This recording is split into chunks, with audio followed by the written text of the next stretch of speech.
الحمد لله رب العالمين مالك الخلائق أجمعين. الحمد لأهله والصلاة على أهله. الصلاة والسلام على سيد الأنبياء والمرسلين العبد المؤيد الرسولنا المسدد المصطفى الأمجد الحبيب الأحمد النبي الأمي المكي المدني السراج المنير الكوكب الدري صاحب البقاء والسكينة المدفون بأرض مدينة سيدنا ونبينا وشفيع ذنوبنا طبيب قلوبنا وحبيب نفوسنا ومولانا أبي القاسم محمد المصطفى صلى الله عليه وسلم وأهل بيته الأطيبين الأطهرين الأنجبين المعصومين المظلومين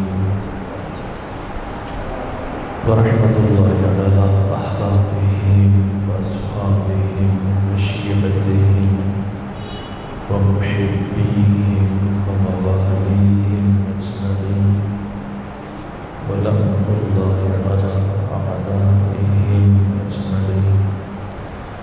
أما بعد فقد قال حق سبحانه في القرآن: بسم الله الرحمن الرحيم. لقد كان لكم في رسول الله أسوة حسنة. السلام عليكم ورحمة الله وبركاته. کل حضرت امام حسن مجتبیٰ کی شخصیت اور زندگانی سے متعلق بہت کم بیان ہو سکا، لیکن کیونکہ اب گنجائش نہیں ہے، ابھی کل جمعہ برسوں سے مولا متقیان کی شہادت کے ایام کا آغاز ہے، سو ہفتے سے ہم مولا متقیان کی شخصیت سے متعلق عرض کرنے کی کوشش کریں گے. امام حسن مجتبیٰ کی عظمت کے لیے آیت اللہ وحید خراسانی کہ یہ ایک جملہ بہت کافی ہے. حضرت آیت اللہ وحید خراسانی فرماتے ہیں کہ ہر شب جمعہ ملائکہ، فرشتے 1,24,000 انبیاء اذن خدا سے، اللہ کی اجازت سے ہر شب جمعہ تمام فرشتے اور انبیاء کی ارواح اللہ سے اجازت لے کر کربلا میں امام حسین علیہ السلام کی زیارت کے لیے حاضر ہوتے ہیں.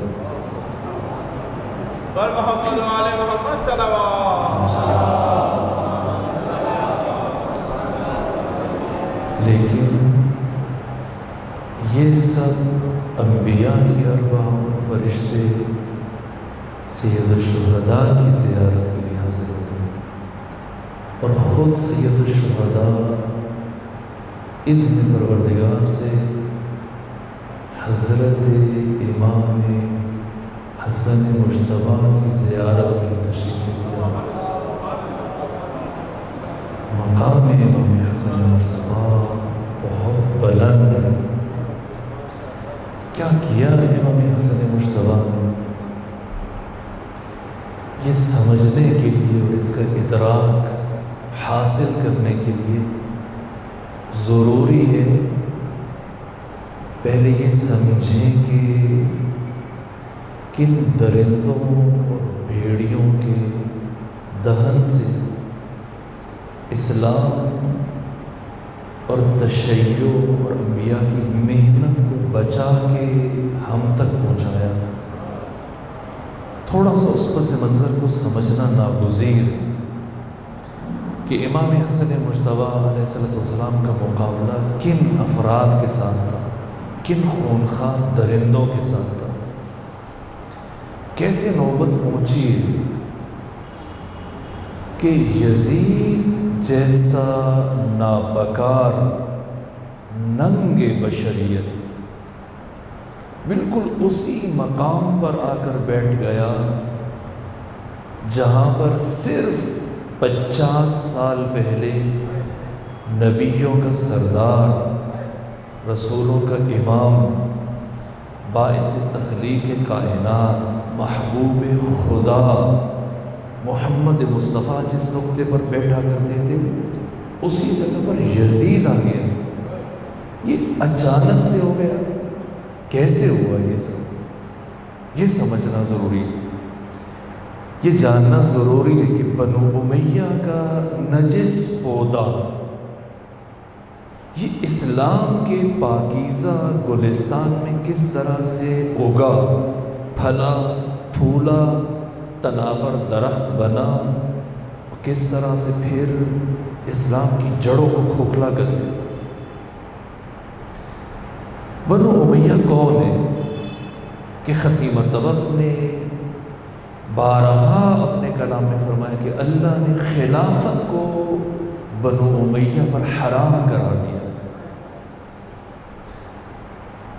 سب سے پہلے مرحلے میں بہت پہلے سے تاریخ کو نہیں لیتا کہ پھر وقت نہیں بچے گا. میں چاہتا ہوں کہ آج میں سید الشہداء کی شخصیت کو بیان کروں، لیکن یہ دو شخصیتیں باہم لازم و ملزوم ہیں. امام حسن مجتبیٰ اور امام حسین کا کام آپس میں یوں آمیختہ ہے، اس طرح سے مخلوط اور ملا ہوا ہے کہ آپ الگ نہیں کر سکتے. صلح حسن کو کربلا سے جدا کرنے کا مطلب یہ کہ انسان کبھی کربلا کو نہیں سمجھ پائے گا. اقدام امام حسین کربلا یہ ظاہر میں حسینی ہے، باطن میں حسنی ہے.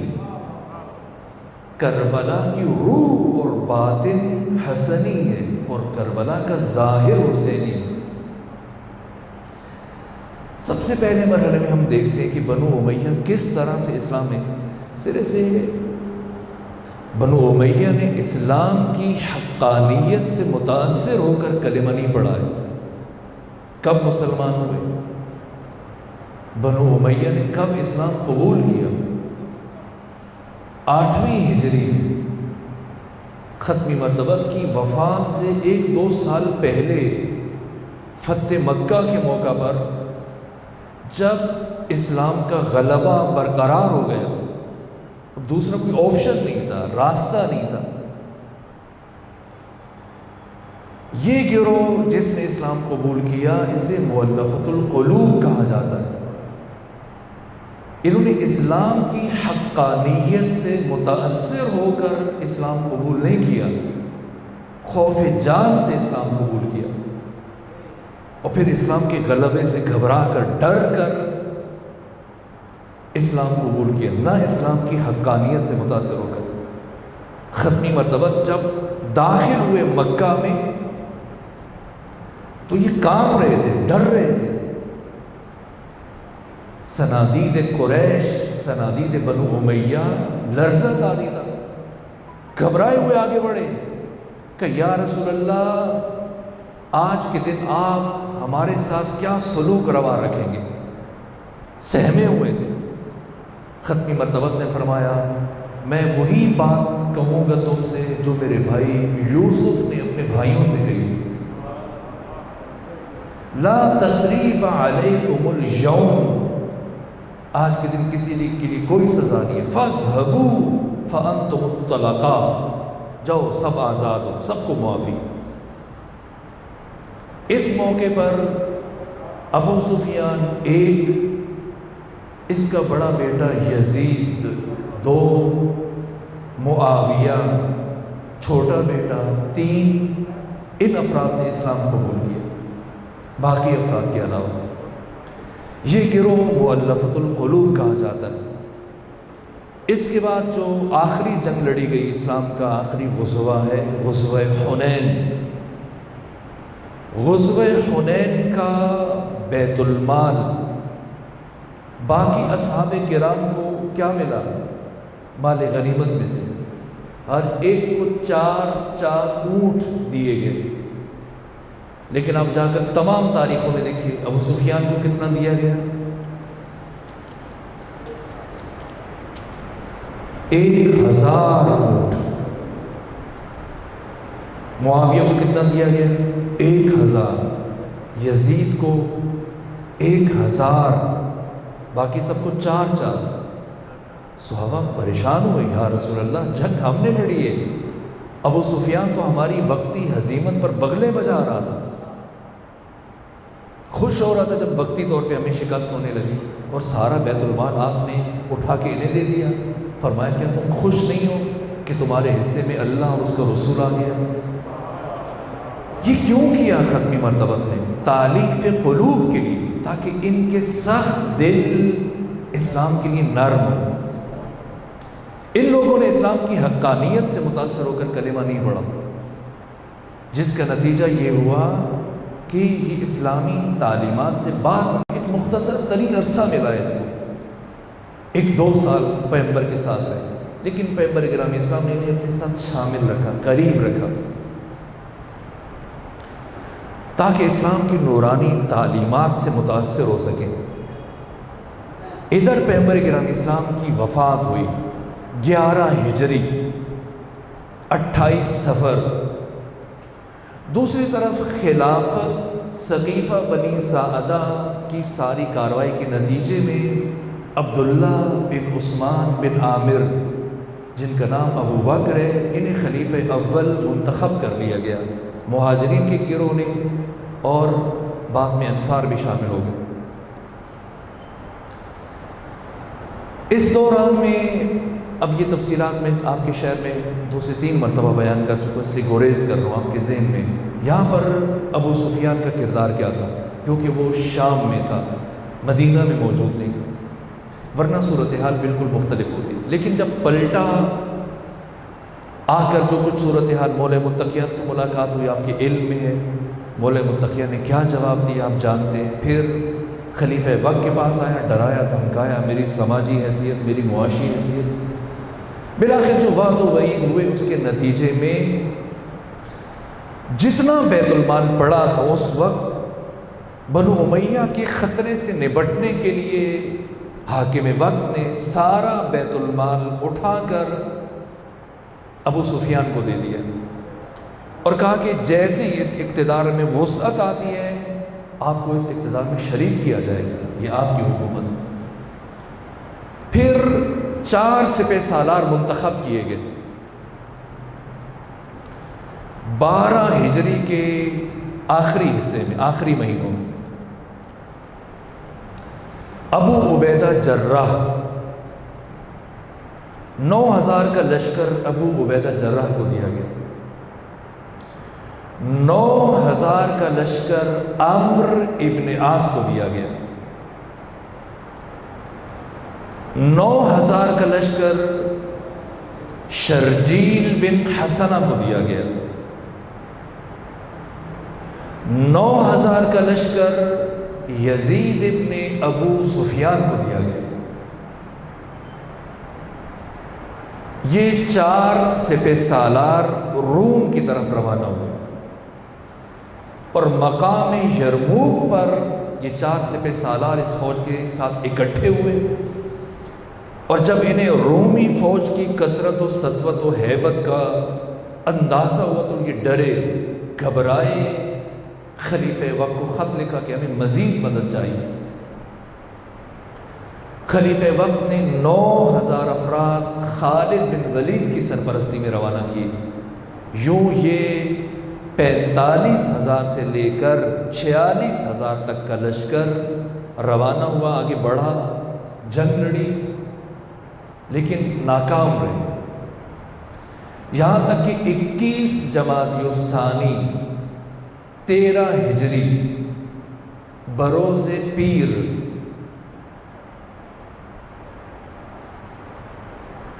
2 سال 3 مہینے اور 23 دن حکومت کرنے کے بعد پہلے خلیفہ کی موت ہو گئی۔ اس وقت تک یہ اسلامی فوج، مسلمانوں کی فوج کامیاب نہیں ہو سکی تھی، یہاں تک کہ رجب میں 6 مہینوں کے مسلسل محاصرے کے بعد انہیں کامیابی ہوئی۔ طے یہ ہوا تھا کہ عمرو ابن عاص کامیابی کے بعد فلسطین کا گورنر قرار پائے گا، شرجیل بن حسنہ یہ اردن کا گورنر معین کیا جائے گا۔ مجھ سے یہ خواہش کی گئی ہے مصطفیٰ بھائی کی طرف سے کہ ایک تو آخر میں امتحان ہوگا، وہ آپ کی مرضی، آج آپ طے کریں گے، باہمی صلاح و مشورے سے بتائیں گے کہ عید کے بعد پہلا اتوار اس میں آپ سے امتحان لیا جائے اسی مقام پر، یا عید کے بعد دوسرے اتوار میں آپ سے امتحان لیا جائے، ان دو میں سے آپ کوئی دن معین کر لیجیے۔ تو جو باقی آپ کے لیے انعامات کا سلسلہ ہوگا وہ بعد میں، اس سے پہلے بھی لیکن دن اناؤنس نہیں کیا جا رہا، کسی بھی دن ان نشستوں میں سے ایک دن آپ کے لیے خصوصی انعامات ہوں گے، اور جو اب تک ہم پڑھ چکے ہیں اور کچھ بعد میں جو چیزیں بیان ہونی ان سے بھی الگ الگ آپ کے لیے سوالات اور ان کے انعامات ہوں گے، یہ عید سے پہلے کسی بھی دن میں۔ لیکن جو آپ کا امتحان ہے وہ آج آپ مشورہ کر کے بتا دیں۔ یہ سوالات بہت اہم ہیں، سن و سال کے اعتبار سے جب آپ بعض چیزوں کو دیکھیں گے تو پھر نتیجے حاصل کرنے میں آپ کو بہت آسانی ہوگی، ورنہ میں سن و سال آپ کے سامنے بیان نہ کرتا۔ شرجیل بن حسنہ کو کہا گیا کہ اگر آپ کامیاب ہوئے تو آپ کو اردن کا گورنر معین کیا جائے گا۔ یزید ابن ابو سفیان سے کہا گیا کہ اگر آپ کامیاب ہوتے ہیں تو آپ کو دمشق کا، شام کا گورنر بنایا جائے گا۔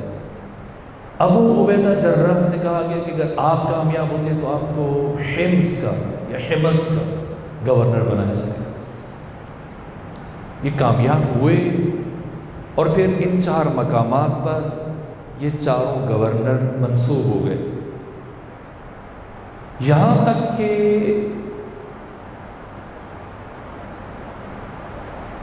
14 ہجری میں رجب سے یزید ابن ابو سفیان کی حکومت شروع ہوئی شام میں، 18 ہجری تک 4 سال یزید نے حکومت کی، اور 18 ہجری میں طاعون کی بیماری سے اس کی موت ہو گئی،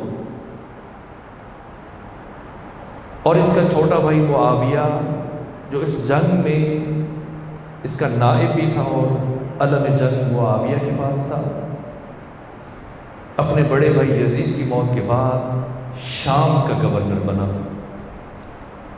اور 18 ہجری سے لے کر میں مجبور ہوں کردار حضرت امام حسن اور کردار حضرت امام حسین کو سمجھنے کے لیے اس حصے سے گزرنا ناگزیر ہے، اس لیے میں آپ کو ضامن دے دوں۔ 18 ہجری سے لے کر 23 ہجری تک دوسرے خلیفہ کی موت تک 5 سال معاویہ نے شام پر حکومت کی، اور 23 ہجری سے لے کر 36 ہجری تک 12.5 سال جیسے ہی خلیفہ سوم برسر اقتدار آئے، شام کا علاقہ امیر شام کے پاس پہلے سے تھا، سارا اردن، مصر، فلسطین، لبنان، کنسرین، یہ سارے شہر اور شامات کے علاقے باقی گورنروں سے لے کر خلیفہ سوم نے معاویہ کے سپورٹ کر دیا۔ اب یہ ایک بہت بڑی حکومت بن جاتی ہے۔ ادھر مدینہ میں، حجاز میں، عراق میں، ان حصوں میں خلیفہ سیوم کی حکومت ہے، اور دوسری طرف خلیفہ سیوم کی طرف سے گورنر ہے امیر شام، 12.5 سال اس سارے خطے پر حکومت کی۔ 36 ہجری میں خلیفہ سیوم کو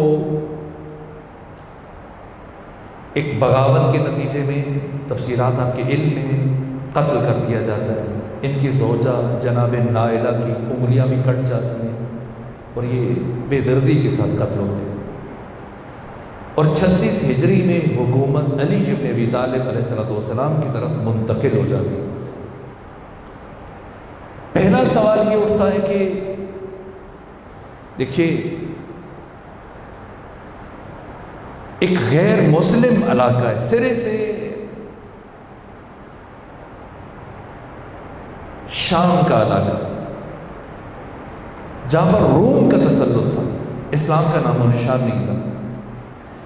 اب جبکہ یہاں پر اسلامی حکومت قائم کی جا رہی ہے تو یہ حکومت کا قلمدان کسے سونپا جانا چاہیے آپ کی نگاہ میں؟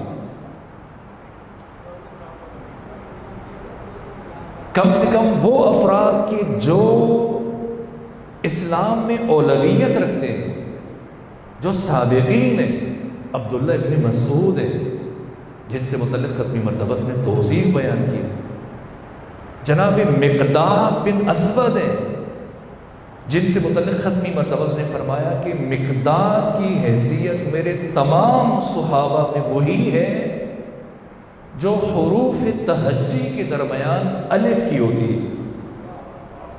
الف سے ملنے کے لیے سر سے کوئی نہیں ملے گا، جو بھی ملے گا الف سے پاؤں کی طرف سے ملے گا۔ یہ مقام ہے مقداد کا۔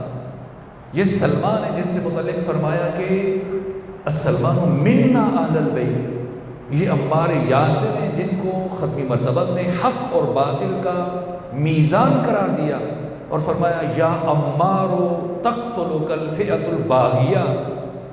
یہی وجہ تھی کہ جنگ صفین میں جناب عمار کی شہادت کے بعد ایک کھلبلی مچ گئی۔ امیر شام کے ساتھی پریشان ہو گئے کہ ہمارے ہاتھوں سے عمار مارا گیا، اس کا مطلب ہم باطل پر ہیں۔ امیر شام نے کہا نا، آپ باطل پہ نہیں، باطل پہ وہ ہے جو عمار کو لے کے آیا۔ علی نے شہید کیا عمار یاسر کو، اگر علی عمار کو نہ لے کے آتے تو عمار کیسے شہید ہوتے؟ امیر المومنین نے یہ بات سنی تو فرمایا اس کا مطلب یہ ہے کہ جناب حمزہ کے قاتل پیغمبر گرامی اسلام ہے کہ وہ آپ کو جنگ احد میں لے کے آئے اور جنگ احد میں حضرت حمزہ شہید ہوئے، اس کا مطلب وہ قاتل ہے۔ اسی طرح سے جناب ابو ذر جنہیں صدیق کہا گیا، البتہ صدیق اکبر امیر المومنین کی ذات ہے۔ جس طرح سے سنن ترمذی کی پہلی جلد کی حدیث نمبر 121 میں امیر المومنین ارشاد فرما رہے ہیں صحیح سند کے مطابق، یہ سیاہ ستہ میں سے ایک کتاب ہے ترمذی، سنن ترمذی، اس کی پہلی جلد کی 121ویں حدیث ہے۔ امیر المومنین فرماتے ہیں کہ میں صدیق اکبر ہوں، اور ختمی مرتبہ میں مجھے صدیق اکبر کہا ہے، اگر میرے علاوہ کوئی صدیق اکبر کا ادعا کرے تو وہ جھوٹا اور کذاب ہے۔ لیکن خود باقی اصحاب کرام میں سے جناب ابو ذر کی شخصیت صدیق ہے۔ ختمی مرتبہ نے آپ سے متعلق فرمایا کہ زمین نے کسی کو اپنے پروں کے اوپر اٹھایا نہیں اور آسمان نے کسی کے اوپر سایہ کیا نہیں جو ابو ذر سے زیادہ سچا ہو۔ یہ ابو ذر کی شخصیت جنہوں نے صدر اسلام میں اسلام قبول کیا، جو حق شناس شخصیت ہے۔ اب یہ ایک ایسا خطہ جہاں پر اسلام کی حکومت کا آغاز ہونا ہے تو کسے بھیجا جانا چاہیے تھا؟ ان اکابر صحابہ میں سے حذیفہ یمانی جیسی شخصیت ہے، عبداللہ ابن مسعود ہے، عبداللہ ابن عباس ہے، لیکن ان میں سے کسی شخصیت کو نہیں بھیجا گیا۔ بلال حبشی کو بھیجا جاتا، کسے دی گئی یہ حکومت؟ منزل انہیں ملی جو شریک سفر نہ تھے، جو زیادہ سے زیادہ ختمی مرتبہ کے ساتھ 1 سے 2 سال رہے، جنہیں سرے سے اسلام کی ابجد سے متعلق کوئی آگاہی نہیں۔ یہ ایک اجنبی خطہ جہاں ابھی لوگوں نے حاکم کو دیکھ کر اسلام سے روشناس ہونا ہے، حاکم کو دیکھ کر، اس کے کردار کو دیکھ کر ختمی مرتبہ کے کردار کو سمجھنا ہے۔ ان افراد کو مامور کیا گیا۔ اور نتیجہ کیا ہوا؟ حکومت کا وہی انداز ہے جو قیصر و کسریٰ کا انداز ہے. یہاں تک کہ خلیفہ ثانی نے ایک مرتبہ ابو ہریرہ کو بلوایا اور مدائن کے گورنر تھے ابو ہریرہ. بلوا کر کہا اے ابو ہریرہ مجھے پتہ چلا کہ آپ نے بہت سارا مال سمیٹ لیا ہے. کہاں سے لیا؟ کہ میں نے تجارت کی. کہ تجارت کے لیے راس المال چاہیے، ایک سرمایہ چاہیے جس سے تجارت کرے. وہ کہاں سے لیا؟ آپ تو جب یہاں سے گئے تھے ننگے پاؤں تھے، آپ کے پاس تو ٹھیک سے جوتے بھی نہیں تھے، آپ تو سرکاری خچر پر گئے تھے. مولانا شبلی نعمانی نے سیرت النبی میں لکھا، اگر آپ اردو سیرت میں مطالعہ کرنا چاہیں، باقی تاریخوں موجود ہے. کہاں سے لیا؟ جب ابو ہریرہ خلیفہ ثانی کو مطمئن نہ کر سکے تو کہا قمیص اتارو. قمیص اتار کر 80 تازیانے مارے، لہو لہان کر دیا اور دوبارہ حکومت نہیں دی. خالد بن ولید کو ایک معمولی رقم، اتنی بڑی رقم نہیں تھی، اشعث بن قیس کندی کو دی. کچھ ایک آدھ گھوڑے کا مسئلہ تھا، ایک بڑا مسئلہ نہیں تھا، گورنر کے حساب سے دیکھا جائے تو معمولی رقم بنتی. بلال سے کہا کہ ان کے سر سے امامہ اتار کے خالد بن ولید کی اور گلے میں ڈال کے مسجد میں لے کے جانا، سب کے سامنے لوگوں کو بتانا تمہارا حق کھایا. اور حکومت لے لی، دوبارہ نہیں. لیکن یہاں پر کیا صورتحال ہے؟ خود پوچھا خلیفہ ثانی نے معاویہ سے، کہے معاویہ میں نے سنا ہے کہ لوگ تمہارے دروازے پہ آ کے کھڑے رہتے ہیں، تمہارے محلات کے باہر دستک دیتے ہیں، تو نہ ان کی بات سنتا ہے نہ کسی کی مدد کرتا ہے. تاریخ طبری جلد 4 صفحہ نمبر 224 یہ جو بات عرض کر رہا ہوں آپ کے سامنے، تفصیل پڑھ لیجیے. کیا کہا امیر شام نے؟ کیا جواب دیا؟ کہا آپ کو پتا ہے کہ ہم روم کے ہمسائے ہیں اور روم وقتاً فوقتاً مختلف بھیس میں اپنے جاسوس ہماری طرف روانہ کرتا، اور ہم یہ چاہتے ہیں کہ ان کے اوپر اسلامی ہیبت و سطوت اور شکوہ برقرار رہے، اس لیے ہم یہ انداز اختیار کرتے ہیں اور دروازے نہیں کھولتے. کیا جواب دیا؟ تاریخ طبری میں جریر طبری نے کیا لکھا؟ کہا کہ ایک زیرک انسان کی سخن ترازی سے بڑھ کر اور کچھ نہیں. کہا اچھی، مطلب دوسرے لفظوں میں یہ کہ اچھی بات بنا لی آپ نے. یہ عجیب ہے. دوسری طرف خلیفہ ثانی کا یہ کہنا، اسے جریر طبری نے بھی لکھا ہے تاریخ طبری، سوائے کے محرقہ میں ابن حجر مکی نے بھی لکھا ہے، باقی کتابوں میں یہ بات موجود ہے. خلیفہ ثانی نے کہا کہ جب مدینے میں تمہارے حالات خراب ہوں تو پھر تم شام کو اپنا پائے تخت قرار دے دینا اور امیر شام کی طرف رجوع کر دینا. پھر ایک اور جملہ جو بہت عجیب ہے، کہا کہ اے مہاجرین اور انصار باہم شیر و شکر ہو کے رہو، اتحاد و اتفاق سے رہو.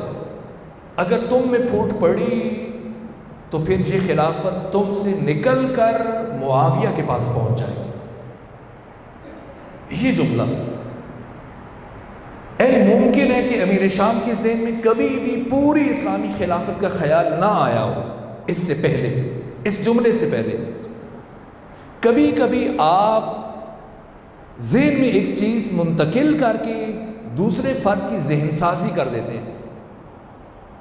جیسے 6 افراد پر مشتمل شورا قائم کی گئی. جب ابو لولو فیروز نے خلیفہ ثانی کو زخمی کیا تھا تو 6 افراد، علی ابن ابی طالب، سعد ابن ابی وقاص، عبد الرحمن بن عوف مکی، عثمان بن عفان، طلحہ اور زبیر بن عوام، یہ 6 افراد، انہیں منتخب کیا گیا کہ ان میں سے کسی ایک کو میرے بعد خلیفہ منتخب کیا جائے. اب یہ 6 افراد جنہیں شورا کا رکن منتخب کیا گیا، کیا ان کے ذہن میں نہیں آیا ہوگا کہ ہم خلیفہ بن سکتے ہیں؟ ممکن ہے اس سے پہلے کبھی بھی ان کے ذہن میں ایسی بات نہ آئی ہو، سوچا بھی نہ ہو کہ ہم خلیفہ بن سکتے ہیں. لیکن جب انہیں شورا ملا کے بٹھا دیا گیا تو اب ہر ایک کے ذہن میں کہ ہم بھی بن سکتے ہیں. اور بعد کی جو جنگیں لڑی گئی ہیں امیر المومنین کے خلاف، جو پہلی جنگ ہے جنگ جمل، اس جنگ کی جو بنیادی وجہ ہے طلحہ ہے، زبیر ہے، جنہوں نے اکسایا ام المومنین کو امیر المومنین کے مقابلے میں لے کے آ گئے. یہی زبیر ہے جب امیر المومنین اور سیدہ کے بیت الشرف پر حملہ کیا گیا تو یہ زبیر تلوار لے کے باہر نکلے کہ کون ہے جو علی ابن ابی طالب کے گھر پہ اور فاطمہ زہرا کے گھر پہ حملہ کر سکتا ہے. اس وقت مغیرہ نے تلوار چھین لی زبیر سے اور پسلیاں توڑ دی. یہی زبیر ہے جو جنگ جمل میں علی ابن ابی طالب کے مقابلے میں آ رہا ہے. لیکن ماضی آپ دیکھیے، یہی زبیر ایک دن امیر المومنین کے کندھے کے اوپر ہاتھ رکھ کے چل رہا ہے اور چوم رہا ہے، حضرت کی گردن کو چوم رہا ہے. پیغمبر کی نگاہ پڑی، کہا زبیر علی سے بہت پیار کرتے ہو؟ کہا بہت پیار کرتا ہوں. کیوں نہ کروں؟ ایک تو علی اس لائق ہے کہ اس سے محبت کی جائے، دوسرے علی میری پھوپھی کے بیٹے ہیں. خود امیر المومنین نہج البلاغہ میں فرماتے ہیں کہ زبیر اپنے بیٹے عبداللہ کے بالغ ہونے سے پہلے ہم اہل بیت میں سے تھے، ہمارے ساتھی تھے. لیکن پہلی مرتبہ زبیر کے ذہن میں یہ بات ڈلی جو کہ میں بھی خلیفہ ہو سکتا ہوں، اور یہی خیال اور یہ سوچ ان کو علی کے مقابلے میں لے کے آئی. ورنہ خود شورا میں پہلا ووٹ ڈالنے والا زبیر ہے امیر المومنین کے حق میں. اب اسی اضافی حدیث سے آپ دیکھیں، جب یہ بات امیر شام کے کانوں تک پہنچے، جب خلیفہ یہ کہہ رہو کہ اے مہاجر انصار باہم شیر و شکر رہو، ورنہ معاویہ انتظار میں اور یہ خلافت تم سے ہتھیار لے لے، نفسیاتی طور پر یہ ذہن سازی ہو جاتی.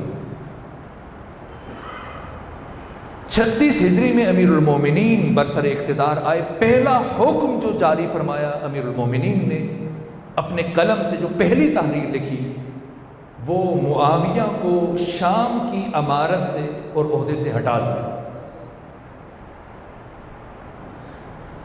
وقت نہیں بچا. میں آج سید الشہداء کی شخصیت کو بیان کرنا چاہ رہا تھا، حضرت امام حسن کی شخصیت کی کچھ ابعاد، چونکہ یہ سیرت متصل ہے، میں اسی زاویے سے جا رہا تھا. مختلف ابعاد سے قرآنی نقطہ نگاہ سے بھی آگے بڑھا جا سکتا تھا، لیکن دن کا میں چاہ رہا تھا، لیکن وقت کم بچا ہے.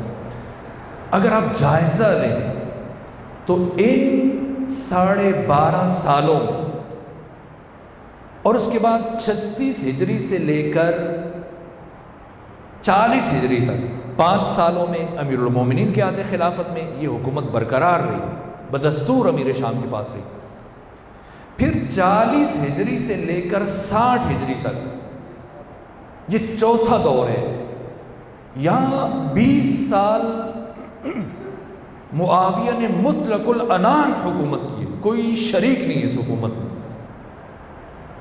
20 سالوں کیا کیا ہوا، دین میں کس درجہ تبدیلیاں لے کے آئی گئی. جمعے کا خطبہ اس سے پہلے کھڑے ہو کے دیا جاتا تھا. امیر شام نے پہلی مرتبہ جمعے کا خطبہ بیٹھ کے دینا شروع کر دیا. نماز عید کے لیے پہلی مرتبہ آذان دینا شروع کی گئی، امیر شام نے شروع کروائی. بسم اللہ سورہ حمد سے پہلے چھوڑنا شروع. لیکن یہی کام جب 50 ہجری میں آ کر مدینہ میں کیا تو مہاجر و انصار چیخ پڑے، کہا کہ آپ نے بسم اللہ کو نماز سے چوری کر لیا، دوبارہ نماز پڑھائی گی. پھر بسم اللہ پڑھا لیکن میں بھول گیا. عبداللہ بن بریدہ یہ روایت کرتے ہیں، تاریخ طبری، سوائق محرقہ اور مسند امام احمد ابن حنبل کی جلد نمبر 5 صفحہ نمبر 237. میں کیوں عرض کر رہا ہوں؟ اس لیے کہ بات حساس ہے اور یہ بنیادی ترین منابع میں سے ہے جو جمہور کے ہاں، سواد اعظم کے ہاں، مسلمانوں کے ہاں جو ابتدائی منابع ہیں ان میں سے ایک مسند امام احمد ابن حنبل ہے، اس کی 5ویں جلد صفحہ نمبر 237۔ عبداللہ بن بریدہ روایت کرتے ہیں کہ میں اپنے باپ کے ساتھ امیر شام کے پاس گیا، یہاں تک کہ کھانے کا وقت آیا، اور کھانے کے بعد ہم سب کے لیے شراب پیش کی گئی۔ سب افراد نے پی، لیکن میں اور میرے باپ نے شراب نہیں پی۔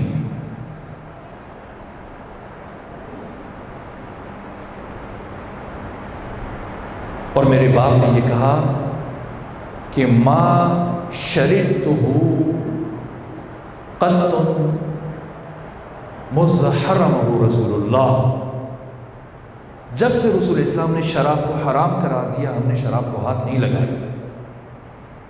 یہ صورتحال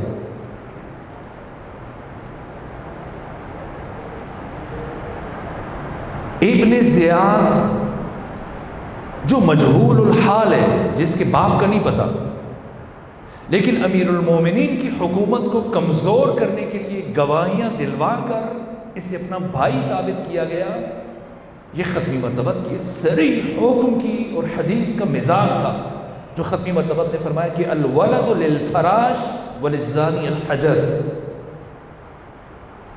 کہ بیٹا باپ کا ہوتا ہے، زانی کے لیے صرف پتھر ہے، اس سے نسب ثابت نہیں ہوتا، اس سے اولاد ثابت نہیں ہوتی۔ لیکن علی کی حکومت کو کمزور کرنے کے لیے گواہیاں دلوا کر ابن زیاد کو اپنا بھائی ثابت کیا۔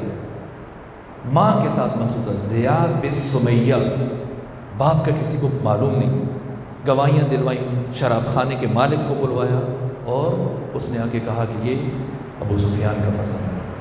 یہ صورت ہے۔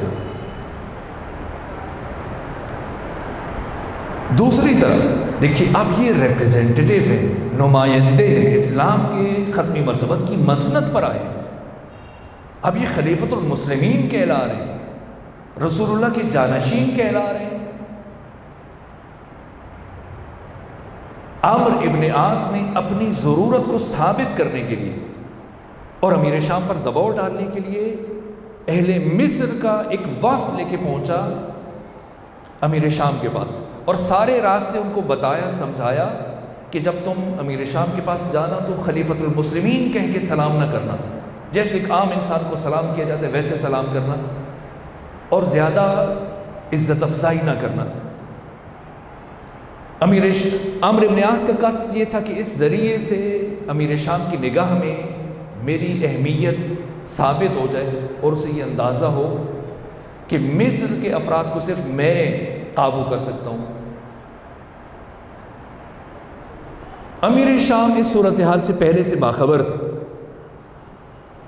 جیسے یہ مصر کا وفد پہنچا، یہ افراد آئے، عمرو بن عاص نے کہا تھا کہ خلیفۃ المسلمین کہہ کے سلام نہ کرنا، لیکن امیر شام نے اپنے سپاہیوں کو، درباریوں کو پہلے سے ہدایات دے رکھی تھی کہ آپ لوگوں نے اس طرح سے کس بن نکال دینا ہے، اور اس درجہ ان کو دھکم پیل اور دھمکانا ہے، قتل کی دھمکیاں دے کے ڈرانا ہے ان کو، کہ جب یہ میرے پاس آئے تو بات کرنے کے لائق نہ رہے۔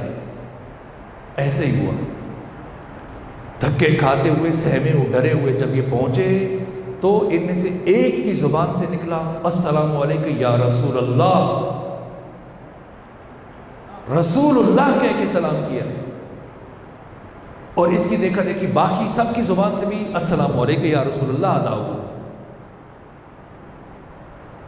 اور بعد میں عمرو ابن عاص نے ان کو ڈانٹا کہ میں نے تم سے کیا کہا تھا کہ تم نے خلیفۃ المسلمین بھی نہیں کہنا، تم نے رسول اللہ کہہ کے سلام کیا۔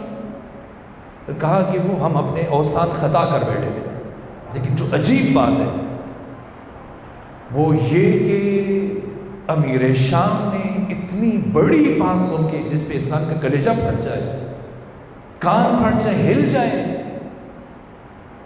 لیکن کانوں پر جو تک نہ رکی اور مسکرا کے سکوت اختیار کیا۔ اب آپ سمجھیں امام حسن کا مقام، امام حسین کا مقام۔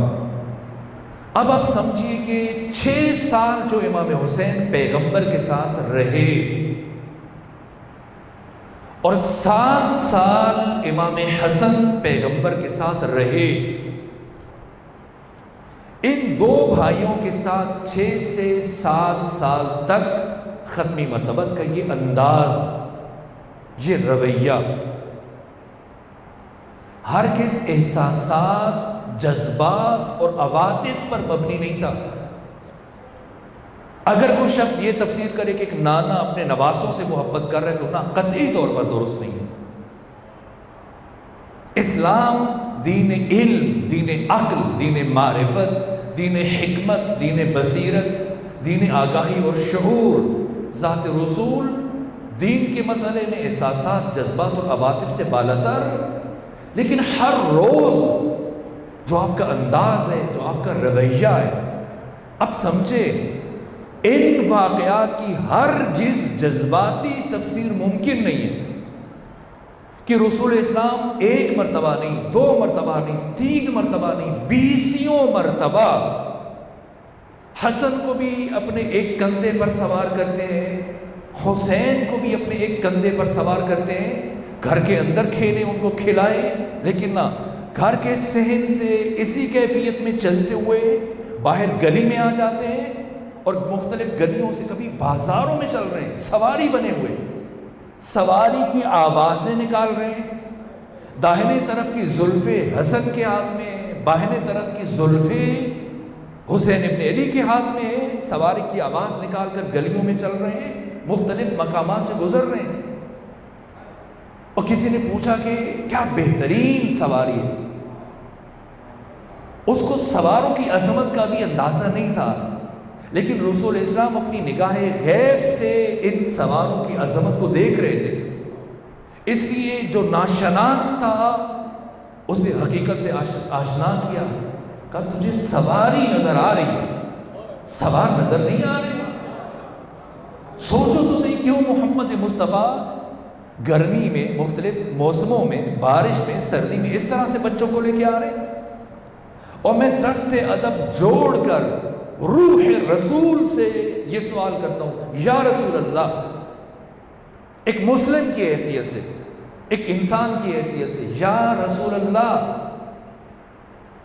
آپ باری باری ایک ایک بچے کو سوار کر لیجیے، یہ 2 بچوں کو ایک ساتھ کیوں سوار کیا؟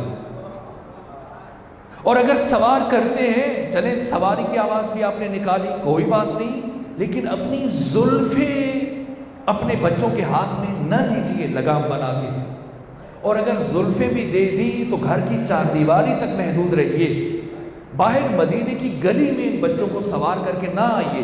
اگر کسی چوراہے میں، کسی چوک میں پہنچ کر ایک بچے نے ضد کی کہ میں نے ادھر جانا ہے، اور دوسرے بچے نے یہ خواہش کر دی کہ میں نے ادھر جانا ہے، تو جھگڑا اور نزاع ہو جائے گا، آپ کے لیے مشکل بن جائے گی۔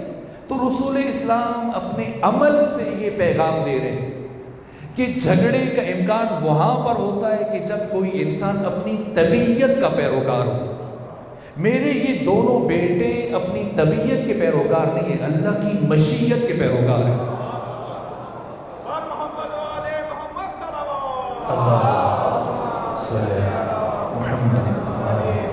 امام حسن مجتبیٰ کے اقدام کو اگر سمجھنا ہے تو اسی تناظر میں سمجھنا ہے۔ امام حسن مجتبیٰ نے یہ پہلا کام کیا، بہت مشکل کام تھا جو آپ نے انجام دیا، طاغوت کے چہرے سے نقاب کو جس خوبصورتی سے امام حسن مجتبیٰ نے ہٹایا، کسی اور کے لیے ممکن نہیں تھا یہ کام کرنا۔ اور دوسرا کام امام حسین علیہ السلام نے انجام دیا۔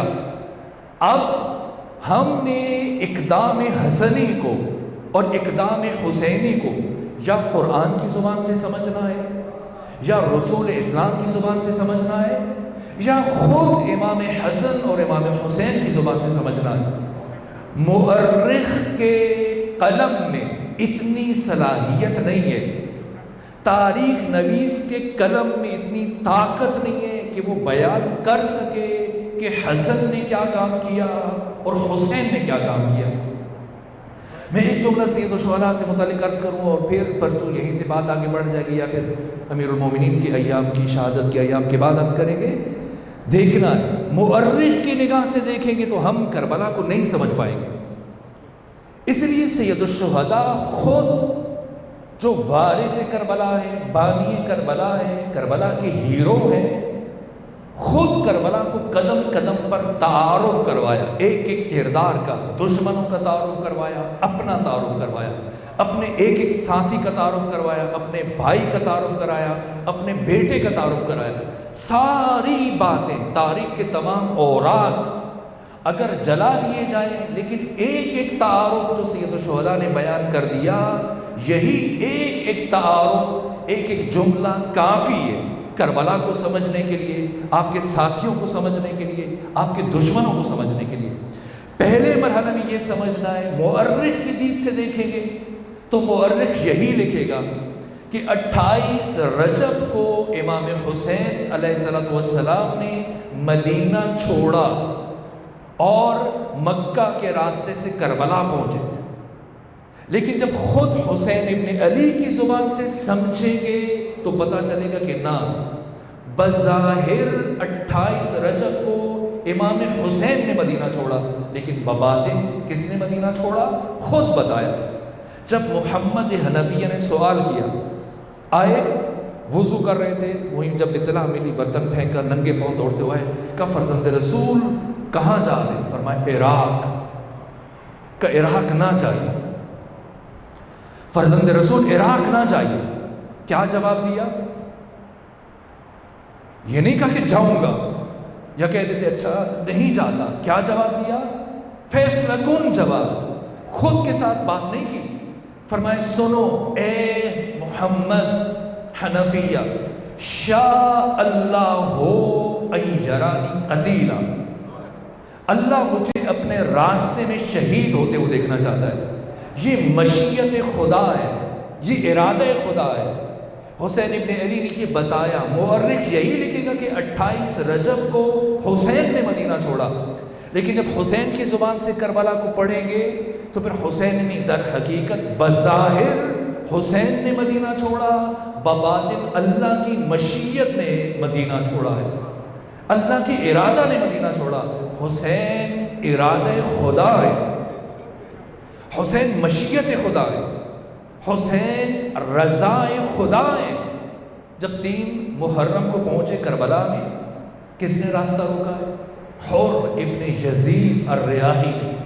اور 10 محرم کی صبح میں یہی حر جب شرمندہ ہو کر غلام اور بیٹے کے ساتھ آنکھوں پہ پٹی بندھوا کے آپ کی خدمت میں آتا ہے اور دست ادب جوڑ کے معافی مانگتے، فرزند رسول کیا مجھے معافی مل سکتی ہے؟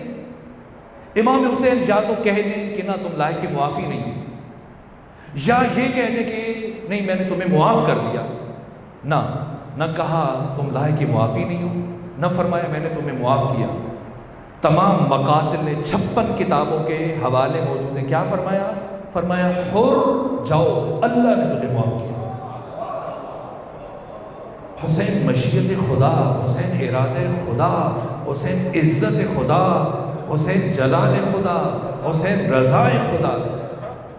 ہم اس گفتگو کو لے کے آگے بڑھیں گے. امام حسن کا اقدام، امام حسین کا اقدام کربلا شناسی کے لیے، صلح امام حسن اور جہاد امام حسن کو سمجھنا ناگزیر ہے. پروردگار مجھے اور آپ کو وجود مبارک حسنین کے صدقے میں صلح حسن اور کربلا عاشورہ سمجھنے کی توفیق عطا فرمائے. پروردگار ہم سب کو وجود مبارک امام حسن مجتبیٰ کے صدقے میں مکتب کربلا کا شاگرد بننے کی توفیق عطا فرما. پروردگار تمام حاضرین کی حفاظت فرما، ان کو زمینی و آسمانی بلیات اور مصیبتوں اور آفات سے محفوظ اور مامون فرما. پروردگار تمام حاضرین پر اپنی رحمت نازل فرما، ہمارے گناہوں سے درگزر فرما. پروردگار ہمارے والدین کے گناہوں کو معاف فرما. پروردگار ہمارے مولا و آقا امام زمانہ کے ظہور میں تعجیل فرما. بحق محمد و آل محمد، اللہم صلی علی محمد و آل محمد.